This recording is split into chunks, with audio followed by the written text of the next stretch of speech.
안녕하세요. 나경수 교수입니다. 오늘은 화학 반응의 자발성에 대해서 배울 텐데요.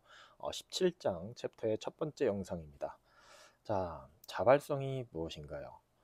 여러분들 어느 정도 연상이 되는 용어이기도 하죠. 스스로 일어나는 성질을 의미하는데요. 우리가 화학에서 궁금한 것 중에 중요한 하나는 궁금한 화학 반응이 과연 스스로 자발적으로 일어날 것인지에 대한 것입니다. 자, 오늘 배울 내용을요, 미리 아주 빠르게 간단히 정리를 해보도록 하겠습니다.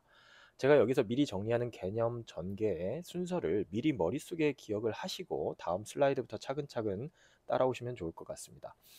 자, 우리는요, 화학을 하고 수많은 반응에 대해서 연구하고 탐구하는 과정에서 과연 이 궁금한 대상, 즉 반응이 특정 조건에서 자발적으로 일어날 것인지를 판단해야 할 필요가 있는 경우가 아주 많습니다. 물론 여러분들은 단순히 화학을 지식으로만 학습하고 있지만 화학의 궁극적인 목적 중에 하나는 다양한 화학 반응에 대한 제어라고 할 수 있고, 궁금한, 다시 말하면 탐구해야 할 화학 반응이 과연 잘 일어날 것인지에 대해서 알아야 할 필요가 있는 경우가 아주 많습니다. 미리 실험을 하기 전에 이 반응이 과연 가능하겠는가라는 걸 따지는 것이나 비슷하시죠. 자, 여기서 우리가 화학적으로 궁금한 대상, 즉 궁금한 화학 반응이 과연 자발적으로 일어날 것인지, 이것을 판단하기 위해서 필요한 개념이 바로 엔트로피입니다.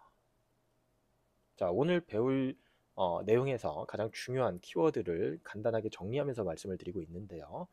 조금 더 구체적으로는요, 이 엔트로피라고 하는 개념, 뒤에서 이제 설명을 하겠지만 단순히 그냥 엔트로피가 아니라 우주의 엔트로피를 우리가 파악을 해야 되고요. 이 우주의 엔트로피 변화를 파악함으로써 우리가 궁금한 반응의 자발성을 판단할 수 있습니다. 아직은요, 제가 설명하는 내용이 무슨 말인지 바로 와닿지는 않을 거예요. 일단은 그런가 보다 하고 따라오시기 바라고요. 다시 한번 강조를 드리지만 오늘 배워야 될 가장 중요한 개념 중에 하나는 자발적 또는 자발성이라는 개념이고요. 이 자발성을 따지기 위해서 우리가 배워야 될 개념이 바로 우주의 엔트로피 변화입니다. 자, 다시 말씀을 드리면 우리가 궁금한 개, 여러분들 6장의 열화학에서 우리가 개, 주위 배웠죠? 영어로는 시스템입니다. 자, 이 개 안에서 일어나는 어떠한 특정 반응이 있을 건데 이 반응이 과연 자발적으로 일어날지, 바로 자발성에 대한 것을 우리가 판단하는 데 있어서 필요한 게 우주의 엔트로피 변화이다. 자, 그런데 우주의 엔트로피 변화는요, 사실은 이론적으로는 파악할 수 있지만 실질적으로는 알아내기가 거의 불가능합니다. 우주가 너무나도 거대하기 때문이죠.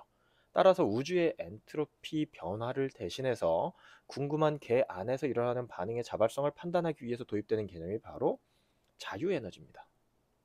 깁스 자유에너지라고도 하는데요. 이 내용은 미리 말씀을 드리면 다음 영상에서 다루도록 하겠습니다. 자, 오늘 수업에서는요, 일단은 여러분들 이 흐름대로 가시기 바래요.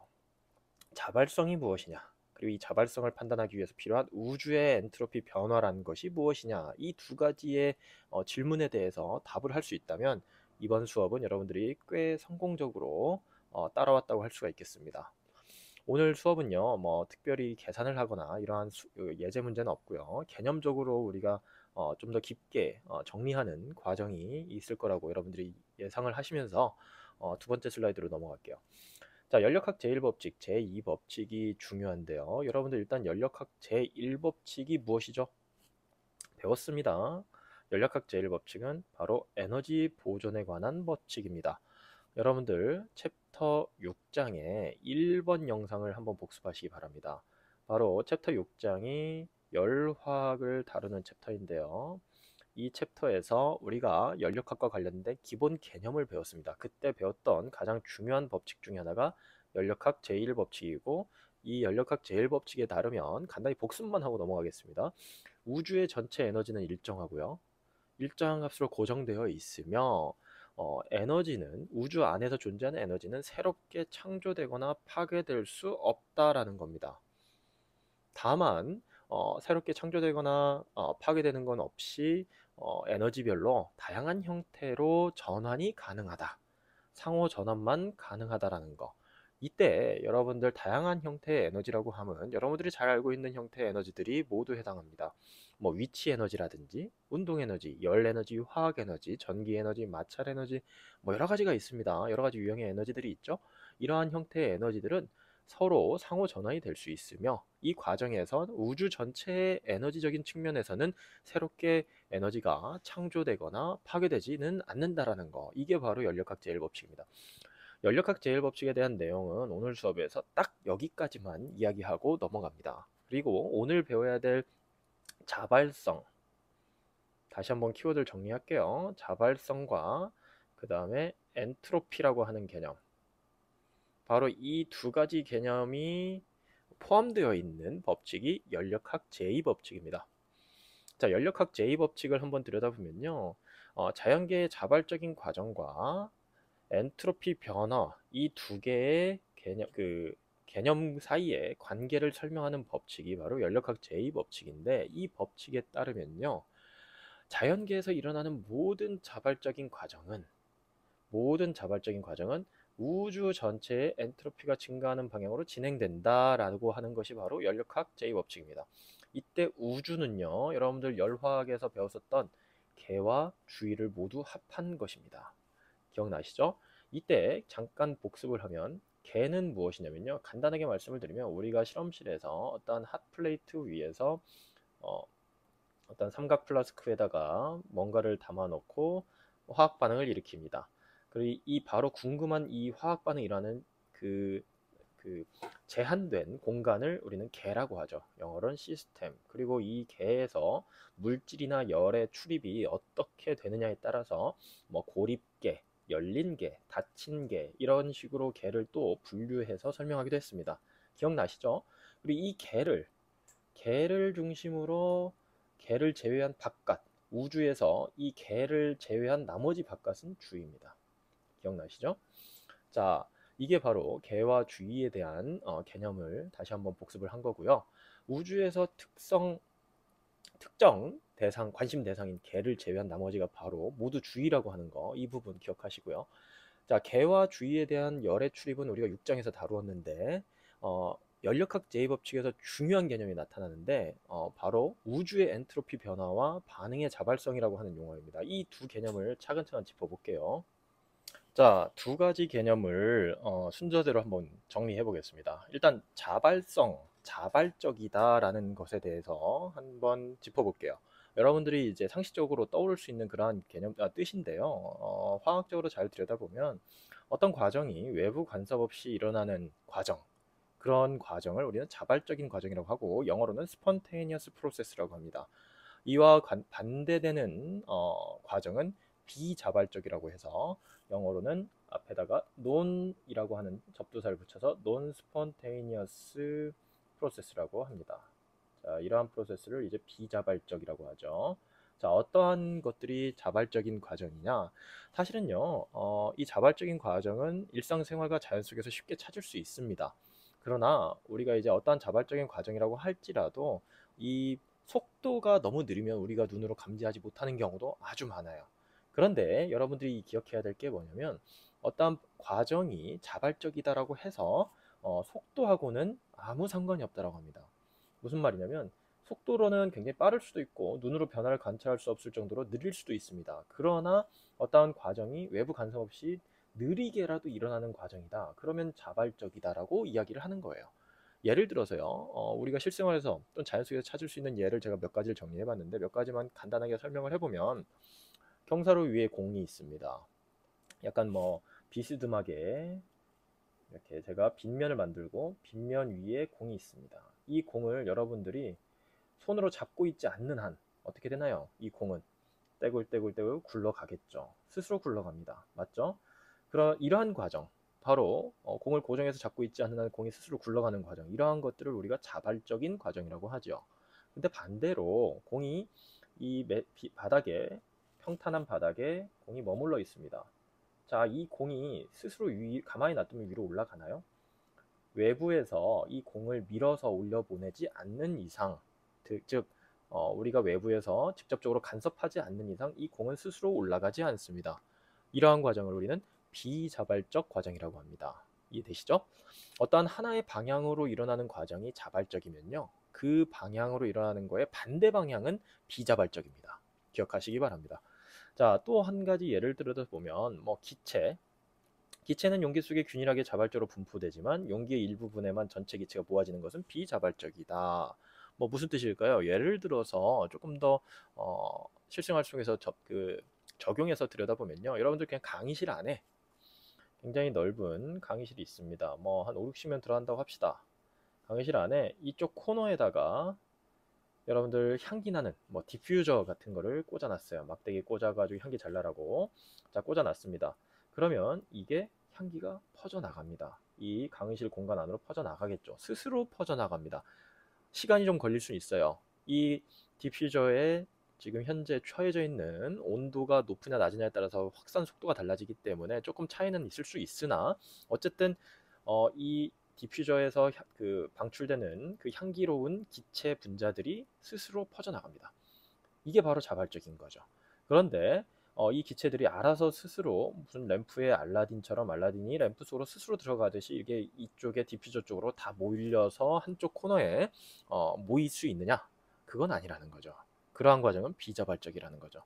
뭐 또 예가 많습니다. 폭포수가 아래로 떨어지지 위로 스스로 올라가진 않겠죠. 이러한 것들이 자발적인 과정이고, 또 우리가 화학 변화 또는 물리적 변화적인 측면에서 봤을 때 0도씨 이하의 온도에서 물은 자발적으로 얼고 0도씨 이상에서 얼음은 자발적으로 녹는다. 자, 이게 무슨 말이냐면요, 여러분들 컵에다가 물을 넣습니다. 자, 물을 넣었는데 북극으로 가볼까요? 들고 갔어요. 들고 가서 영하 25도씨에다가 야외에다가 컵을 놓으면 어떻게 되나요? 야외에다 컵을 놓으면 어떻게 됩니까? 얼음으로 그냥 얼어버립니다. 뭐 시간은 걸리겠죠. 그쵸? 시간이 걸리지만 스스로 얼어요. 우리가 뭔가 특이한 외부에서 뭔가 자극을 줄 필요 없어요. 그냥 거기다 놓기만 하면 끝납니다. 그쵸?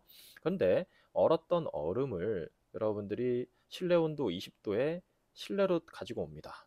가지고 오면 어떻게 되나요? 얼음이 물로 스스로 녹습니다. 시간이 좀 지나면 스스로 녹죠? 이러한 것들을 다 자발적이다라고 하는 거예요. 이해되시죠? 자, 자발적인 거에 대해서 여러분들이 이제 어느 정도 어, 이해가 됐을 거라고 생각을 하고요. 이 외에도 아주 많아요. 여러분들이 한번 스스로 자발적인 과정이 어떤 것들이 있는지 찾아보는 것을 적극 추천합니다. 자, 그러면 자발적인 과정에 대해서 이제 사람들이, 특별히 많은 과학자들이 이러한 자발적인 과정들의 공통점이 무엇이고, 어떻게 하면 궁금한 대상에 대해서, 우리가 모르는 대상에 대해서, 모르는 대상이라고 하는 건 개 안에서 일어나는 모르는 화학 반응인 거죠.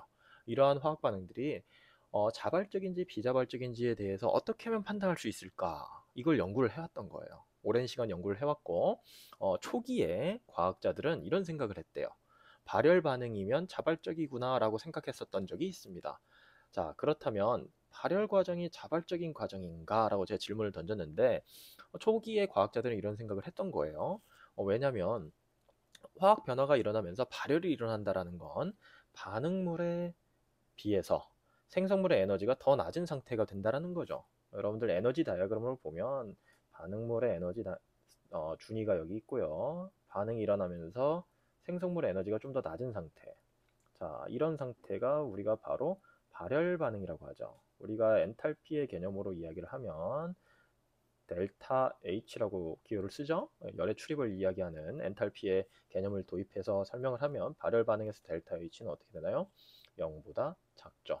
자, 이러한 상태에서 반응물에 비해서 생성물의 에너지가 낮아지고 자연 현상은 에너지적으로 안정한 상태로 가기를 좋아한다라는 그러한 기초적인 지식에서 비롯돼서 많은 과학자들이 발열 반응이면 결국엔 자발적인 과정이라고 해석을 했던 거예요.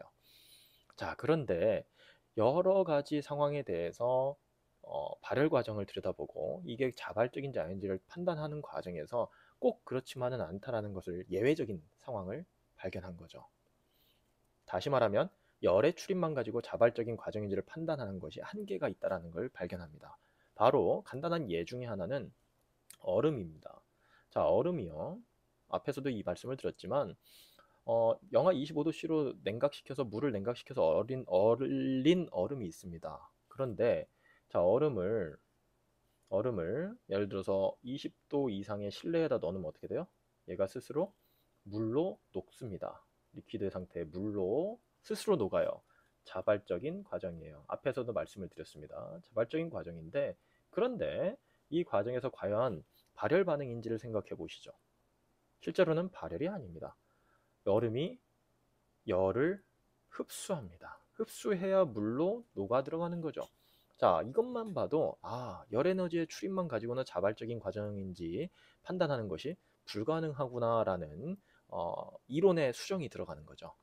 자, 이게 바로 과학자들의 과학적 탐구 원리예요. 우리가 사실은 이제 일반화학 초기 챕터에서 과학적 사고 방법에 대해서 이야기를 하는데, 간단하게 그걸 상기시켜 보면 다양한 실험 결과, 관찰 결과, 자연 현상으로부터 얻어지는 여러 가지 관찰 현상들, 이러한 것들을 공통점들을 정리해서 이론으로 만들고, 이론을 통해서 다른 현상에 적용해 보고, 새로운 결과가 나타나면 이론을 수정하죠. 그렇죠? 그리고 이러한 이론 만들기, 이론 수정, 그다음에 뭐 관찰 이런 것들이 복합적으로 반복해서 진행되는 과정에서 새로운 이론이 만들어지면서 이게 굉장히 광범위하게 적용이 가능하다. 그러면 이제 법칙으로 완성되기도 하죠. 그렇죠?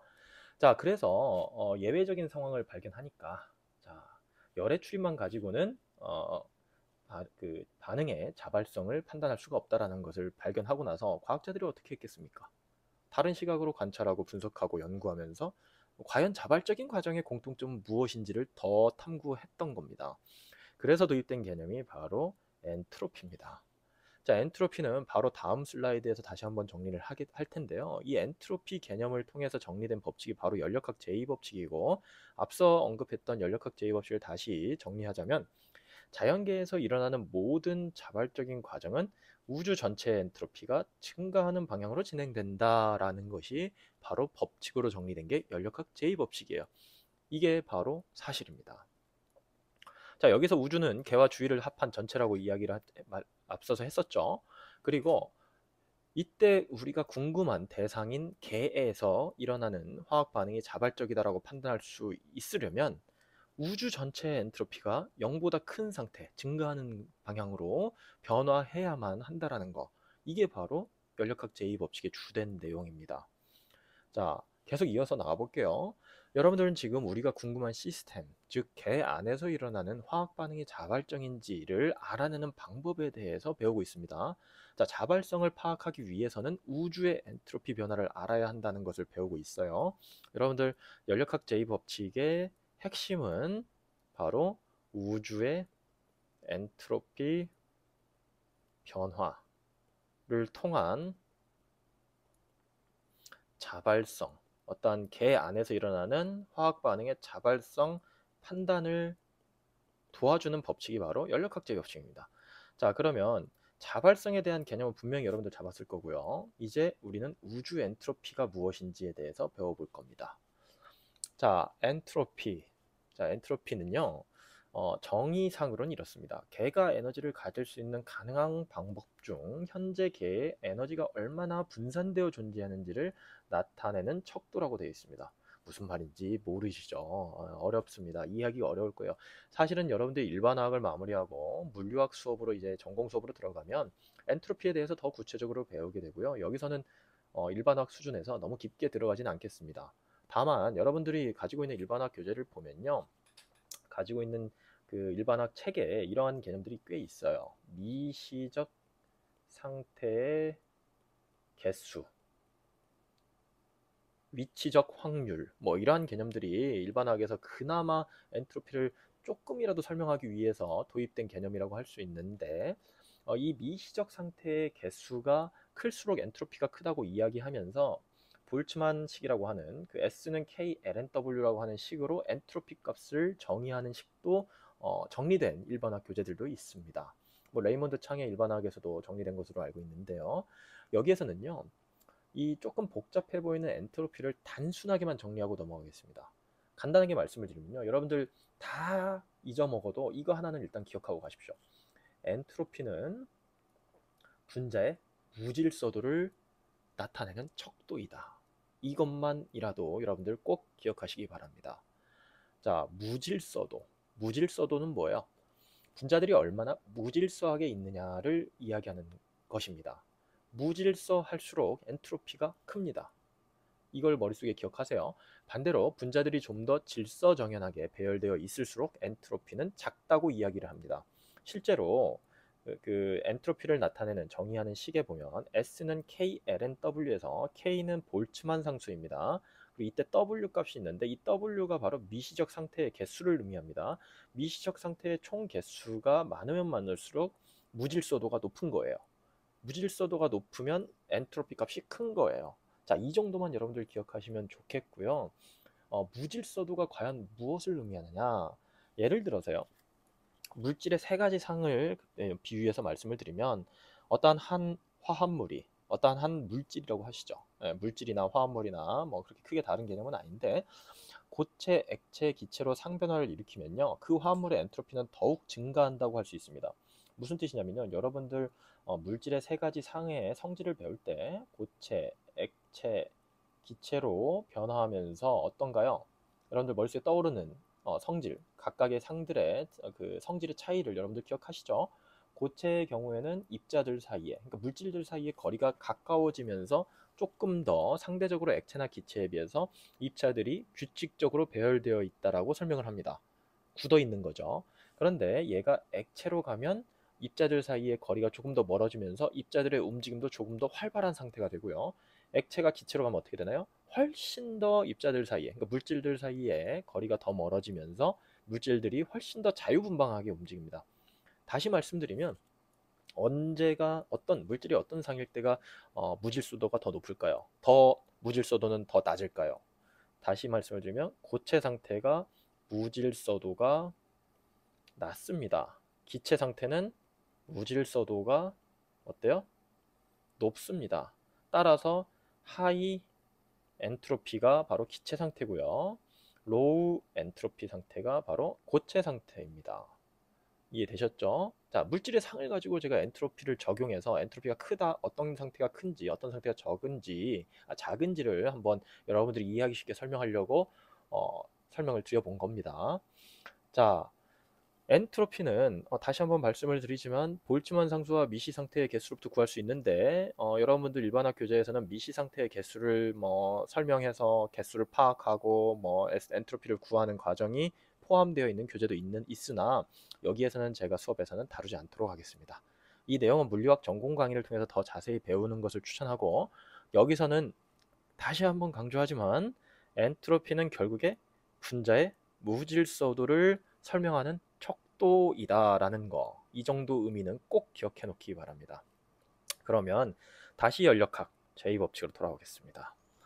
다시 연력학 제2법칙으로 돌아오면 결국 자발적인 과정에서 우주의 엔트로피는 항상 증가한다라고 되어 있는데 이걸 기호로 정리하면 엔트로피 기호는 앞에서 말씀드렸듯이 대문자 S입니다. 자, 그런데 우주의 엔트로피니까 유니버스에서 따온 UNIV를 써볼게요. 자, 이때 변화량, 엔트로피 변화량이 0보다 크면 어떤 뜻이냐, 어떤 과정이냐? 그 과정이 자발적인 과정이라는 거죠. 특히 좀 더 구체적으로 얘기하면 개 안에서 일어나는 어떤 반응이 자발적인 과정이라는 것을 의미합니다. 이해되셨죠? 자, 그런데 궁극적으로 우주 전체의 엔트로피 변화는요, 결국엔 개와 주위의 엔트로피 변화의 합과 같습니다. 맞죠? 자, 그런데 우리는 지금 현재 무엇을 배우고 있냐면 어떠한 특정 개 안에서 일어나는 화학 반응의 자발성을 판단하는 방법에 대해서 배우고 있고 그 자발성을 판단하는 데 있어서 가장 중요한 게 바로 뭐예요? 델타 S 유니버스, 우주 전체 엔트로피 변화가 0보다 큰지 작은지를 판단하는 겁니다. 이게 바로 핵심이에요. 됐죠? 이게 만약에 0보다 작으면 어떤 거예요? 비자발적입니다. 비자발적이라는 건 그 반응 자체가 자발적으로 일어나지 않는다는 거고 오히려 반대 방향으로는 자발적으로 일어날 수 있다는 걸 의미하는 것과 같습니다. 자, 그런데 결국 우주의 엔트로피 변화를 알아보기 위해서는요. 둘로 나눠서 생각해 볼 수 있다는 거죠. 개의 엔트로피 변화와 주위의 엔트로피 변화를 알아가지고 이로부터 이 두 가지 개념을 이용해서 우주 전체 엔트로피 변화를 판단해 볼 수 있다는 거죠. 자, 그래서 이어서 바로 개의 엔트로피 변화와 주위의 엔트로피 변화가 어떻게 변화하는지에 대해서 판단하는 슬라이드를 준비해 봤습니다. 일단 두 가지로 나눠서 볼 텐데요. 개의 엔트로피 변화에 대해서 보겠습니다. 자, 개의 엔트로피 변화. 예제를 제가 정리를 해놨는데, 단순히 이제 그 개의 엔트로피 변화를 플러스 마이너스 9로 한번 예측해 보는 겁니다. 물에 소금을 넣어서 용액을 만드는 과정이 있습니다. 자, 뭐 예를 들어서 비커나 플라스크에다가 넣어가지고 물이 있습니다. 물이 있는데 여기에다가 소금, 다시 말하면 NaCl이에요. NaCl이 뭐예요? 소금가루, 고체, 소금 뭐 결정이라고도 하죠. 얘를 여기다 넣습니다. 그러면 우리가 아는 한 NaCl은 어떻게 됩니까? 솔리드였던 NaCl이 물에 들어가면서 Na 플러스와 어떻게 돼요? Cl 마이너스로 녹죠. 자, 이 과정에서 만들어진 이 소금, 물, 용액이 만들어질 건데, 물에 비해서 소금물 용액으로 갈 때 델타 S 시스템은 어떻게 될까요? 이게 바로 지금 질문입니다. 여기서 여러분들이 상기시켜야 될 건 엔트로피는 결국 무질서도라는 거, 이 개념만 여러분들이 머릿속에 넣어놓으면 답은 바로 나와요. 0보다 크냐 작으냐만 생각하는 거니까 어떻게 될까요? 자, NaCl은 고체 결정이고 이온 결합을 통해서 Na 플러스와 Cl 마이너스가 단단하게 규칙적으로 결정을 만들고 있는 상태입니다. 자, NaCl 자체는 굉장히 무질서도가 낮죠. 그러니까 로우 엔트로피 상태예요. 그렇죠? 근데 얘가 수용액 안에 들어가면서 물 안에 들어가면서 Na 플러스와 Cl 마이너스로 녹으면서 어떻게 되나요? 물 안에서 Na 플러스와 Cl 마이너스가 자유분방하게 해리돼서 자연스럽게 확산될 겁니다. 물 안에서. 그렇죠? 그러면 소금이 녹기 전보다는 어떨까요? 물 안에가 소금이 녹은 이후에 무질서도가 늘어나는 겁니다. 따라서 이 경우에는 델타 S 시스템은 0보다 큰 거죠. 쉽죠? 이런 식으로 판단하는 겁니다. 자, 그럼 두 번째 한번 볼까요? 두 번째는요. 공기 중의 수증기가 아침에 차가운 새벽 온도로 인해서 이슬을 형성하거나 하는 현상, 그러니까 서리로 변화하는 과정입니다. 공기 중의 수증기는 H2O 뭐 가스라고 할 수 있겠죠. 근데 갑자기 새벽에 온도가 낮아지면서 얘네들이 냉각되면서 뭐 이슬이 만들어진다거나 또는 그 이슬이 뭐 나뭇잎이나 풀잎 위에서 살얼음처럼 살짝 얼린 상태가 되는 상태. 이 과정은 엔트로피 변화가 어떻게 될까요? 어떻게 되죠? 얘가 바로 이제 뭐 고체가 되는 거죠. 그렇죠? 따라서 자유분방하게 무질서하게 운동하고 있었던 그 물 수증기 기체 입자들이 조금 더 규칙적인 고체 상태로 응결되는 겁니다. 응집되는 거예요. 따라서 엔트로피는 어떻게 될까요? 무질서도가 감소한 거기 때문에 무질서도가 감소하면 개의 엔트로피는 0보다 작아지는 거죠. 됐죠? 쉽습니다. 자, 3번 볼까요? 헬륨 교체입니다. 헬륨은 이제 상온에서 가스인데 100도씨에서 30도로 냉각하는 과정입니다. 헬륨 기체는 이미 기체이기 때문에 굉장히 자유분방하게 무질서하게 움직이고 있을 거예요. 이미 하이 엔트로피 상태에 있습니다. 그런데 100도에 있던 거를 30도로 낮춰봤어요. 그럼 어떻게 될까요? 높은 온도에 있을 때는 헬륨이 더욱더 자유분방하게 움직이고 무질서하게 움직일 겁니다. 그런데 상대적으로 낮은 온도로 냉각시키면 어떻게 될까요? 여전히 헬륨은 기체 상태입니다. 30도에서. 그럼에도 불구하고 헬륨의 그 기체 분자의 움직임이 어떻게 돼요? 조금이나마 덜 활발해질 거예요. 무질서도가 좀 더 낮아질 겁니다. 따라서 델타 S 시스템은 어떻게 될까요? 0보다 작을 거예요. 이해되시죠? 자, 이런 식으로 여러분들이 개의 엔트로피 변화를 판단하면 됩니다. 자, 여기서 잠깐 질문을 던져볼게요. 자, 세 가지 예를 봤어요. 1번, 2번, 3번 봤는데, 자, 여기 정리되어 있는 세 가지의 과정이 모두 자발적일까요? 비자발적일까요? 한번 생각해 보시죠.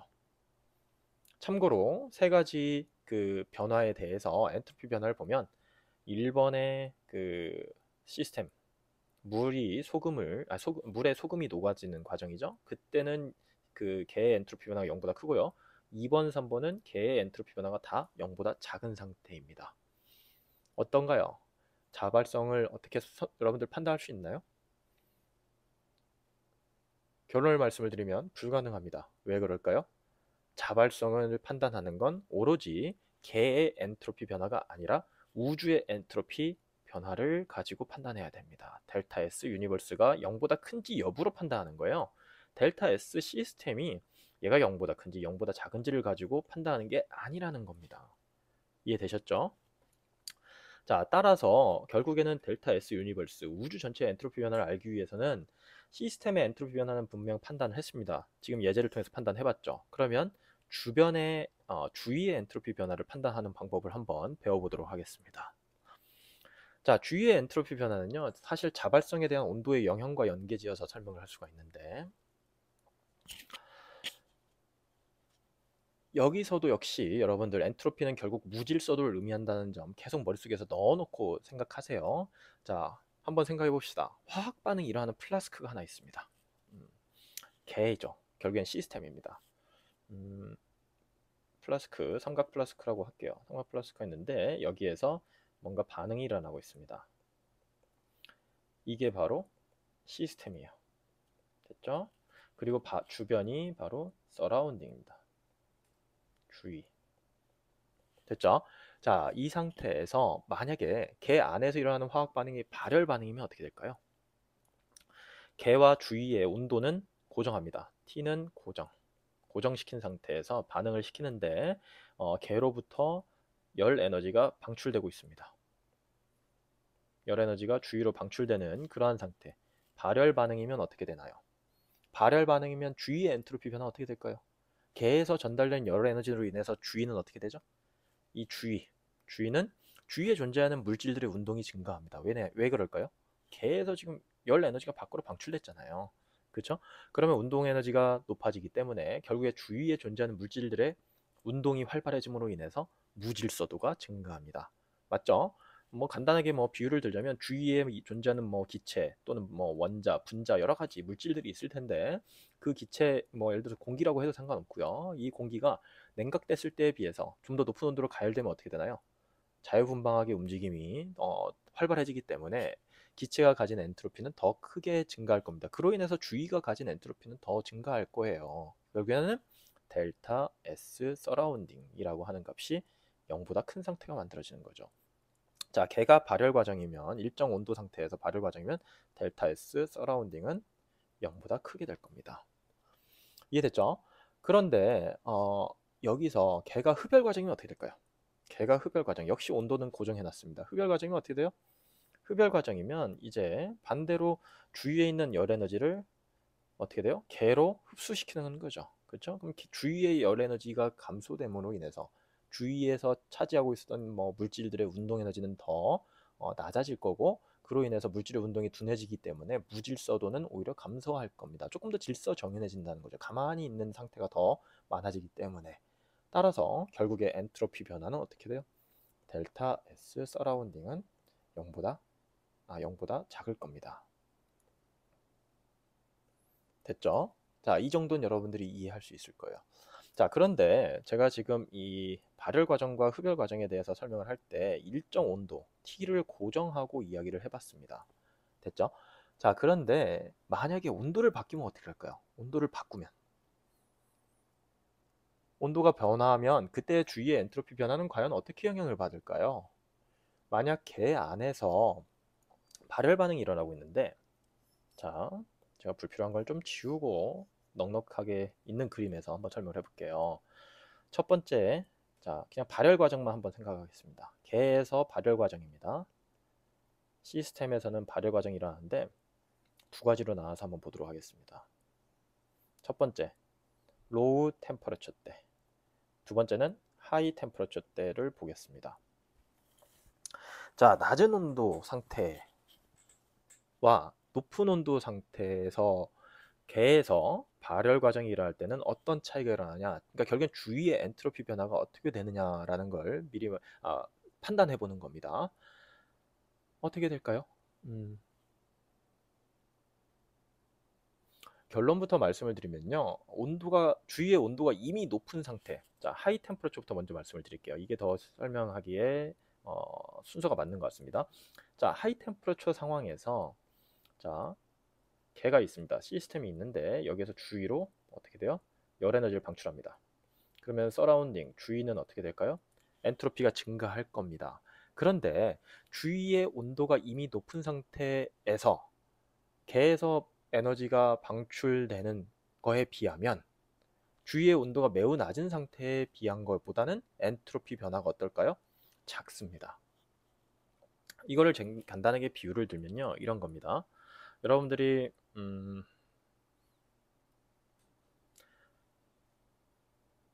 주위를 제가 한정을 지어보도록 하겠습니다.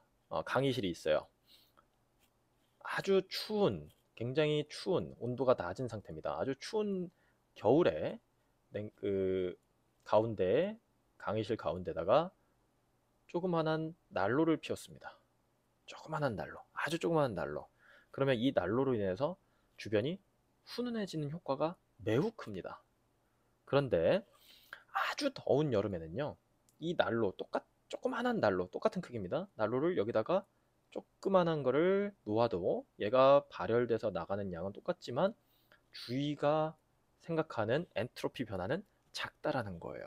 별 차이 없는 거예요. 무슨 말이냐면 이미 엄청나게 더운 상태에서는 이 개에서 방출되는 발열량이 있다고 하더라도 주위 입장에서는 엔트로피 변화가 크지 않다라는 거예요.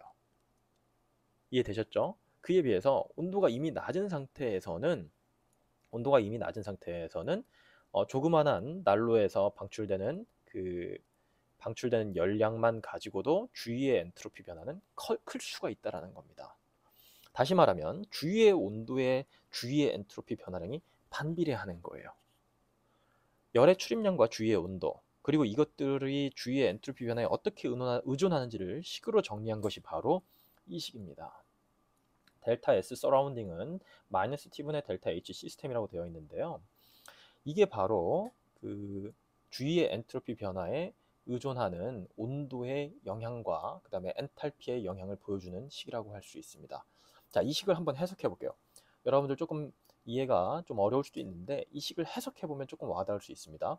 자, 일단은요, 발열 반응이면, 자, 첫 번째 발열 반응이면 어떻게 되나요? 여러분들 알기로 엔탈피의 변화에서 발열 반응이면 델타 H 시스템은 어떻게 되는 건가요? 0보다 작죠. 그쵸? 음수니까 0보다 작죠? 따라서 이 경우에 주위의 엔트로피는 어떻게 되죠? 주위의 엔트로피는, 자, 기억나죠? 발열일 때 델타 S 서라운딩은 0보다 커야 됩니다. 따라서 델타 S 서라운딩은 어떻게 돼요? 0보다 큰 값이 나와야 되니까, 양수가 돼야 되니까 마이너스 t분의 델타 h 시스템에다가 델타 h 시스템이 지금 0보다 작으니까 마이너스 부호 붙여져서 결국엔 0보다 큰 상황이 만들어지죠. 그래서 여기 마이너스 부호가 붙어 있습니다. 됐죠? 자, 두 번째, 흡열이면 어떻게 되죠?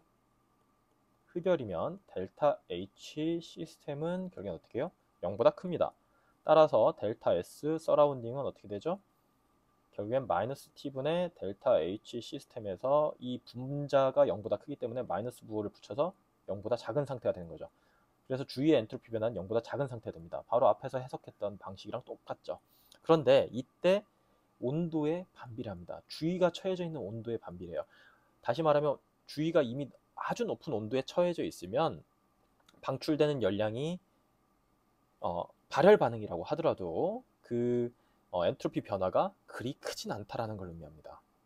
이해되셨죠? 자, 그리고 이 식을 통해서 우리가 엔트로피 변화의 단위가 나오는데요. 결국에 엔탈피는 에너지의 단위니까 줄이고요. 그 다음에 분모에 있는 템퍼러처, 온도의 단위는 참고로 켈빈 절대 온도 단위로 넣습니다. 됐죠? 따라서 엔트로피 변화의 단위는 줄 퍼 켈빈입니다. 자, 이것도 역시 여러분들 기억해 놓으시기 바랍니다. 자, 이렇게 해서 오늘 수업을 한번 정리해 보려고 합니다. 결국에 여러분들 자발성을 판단하는 데 있어서 뭐가 중요하다? 우주의 엔트로피가 중요합니다. 우주의 엔트로피 변화가 중요합니다. 근데 우주의 엔트로피 변화는 시스템의 엔트로피 변화와 주위의 엔트로피 변화의 합으로 이루어질 수 있죠. 따라서 이 시스템의 엔트로피 변화와 주위의 엔트로피 변화를 알아내면 우주의 엔트로피 변화를 알아서 우리가 궁금한 개 안에서 일어나는 화학 반응의 자발성을 판단할 수 있는 겁니다. 자, 그러면 부호로 한번 보면요. 여기 보면 이제 개의 엔트로피 변화와 주위의 엔트로피 변화를 나누어서 한번 정리를 해봤는데요. 자, 일단은 개의 엔트로피 변화가 플러스고 주위의 엔트로피 변화도 플러스면요, 양수면 0보다 크면 결국에는 이 둘을 합한 것도 0보다 큽니다. 따라서 이때는 무조건 자발적이에요. 무조건 자발적인 상태가 되는 거죠. 그렇죠? 자, 그런데 둘 다 마이너스면 무조건 비자발적이에요. 그렇죠? 자, 그런데 어느 한쪽만 플러스 어느 한쪽만 마이너스요. 인 경우에. 자, 3번, 4번 케이스인데 이 경우는 어떻게 될까요? 이때는 자발적인지 아닌지를 판단하기가 어렵습니다. 그런데 뭘로 판단해야 되죠? 결국에는 얼마나 큰 양수인지 얼마나 작은 음수인지를 판단해야 되는 거죠. 그래서 시스템의 엔트로피 변화가 서라운딩 엔트로피 변화보다 크면 자발적이 되는 거죠. 그러니까 플러스 값이 더 크면 결국에는 전체 우주의 엔트로피 변화는 0보다 큰 거기 때문에 자발적이 되고, 마이너스 값이 더 크면 전체 우주의 엔트로피 변화는 0보다 작아버리니까 비자발적이 되는 거죠. 자, 이게 바로 엔트로피 변화를 통해서 우리가 궁금한 대상, 즉 개 안에서 일어나는 화학 반응이 과연 자발적인지를 판단하는 가장 기본적인 어, 해석 방법입니다. 자, 그런데 이제 다음 영상에서는요, 실제로 이렇게 우주의 엔트로피 변화를 우리가 구하는 게 쉬우냐? 생각보다 어렵습니다. 거의 불가능에 가까워요. 따라서 개에만 집중하면서 개 안에서 일어나는 반응의 자발성을 판단하는 가장 강력한 방법, 바로 다음 영상에서 배울 주제인데요. 깁스 프리 에너지에 대해서 배울 예정입니다. 깁스 프리 에너지는 미리 말씀을 드리면 대문자 G로 씁니다. 자, 오늘 수업 조금은 생소할 수도 있는데요. 굉장히 중요한 열화학에서, 연력학에서 굉장히 중요한 개념이에요. 자, 오늘 수업에서 배운 내용들을 한번 간단하게 정리를 하면요. 제가 계속 반복적으로 정리하면서 다루어 왔는데 결국에는 자발성과 엔트로피의 상관관계입니다. 자, 우리는 화학 반응의 자발성이 어떠한 궁금한 화학 반응이 과연 자발적인지를 알아야 할 필요가 있는 경우가 많은데, 그 반응이 특별히 이제 정반응이 있습니다. 정반응이 자발적인가? 얘를 판단하기 위해서 어떻게 해야 된다고 했죠?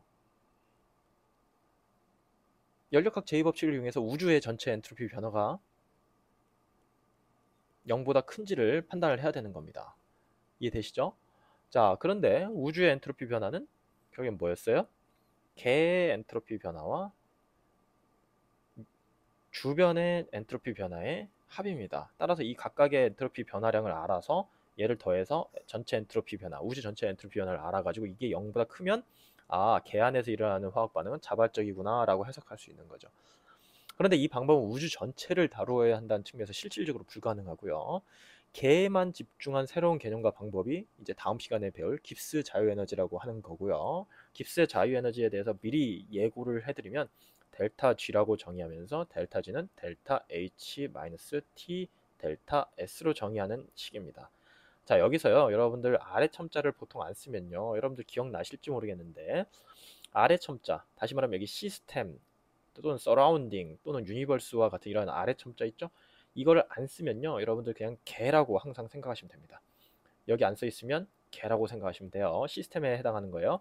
다시 말하면 이 깁스 에너지를, 개가 가진 깁스 에너지를 알아내면 이걸 가지고 우리가 이 개 안에서 일어나는 화학 반응이 자발적인지 아닌지 여부를 판단할 수 있다는 겁니다. 자, 다음 시간에 이 내용에 대해서 학습해 보도록 하겠습니다.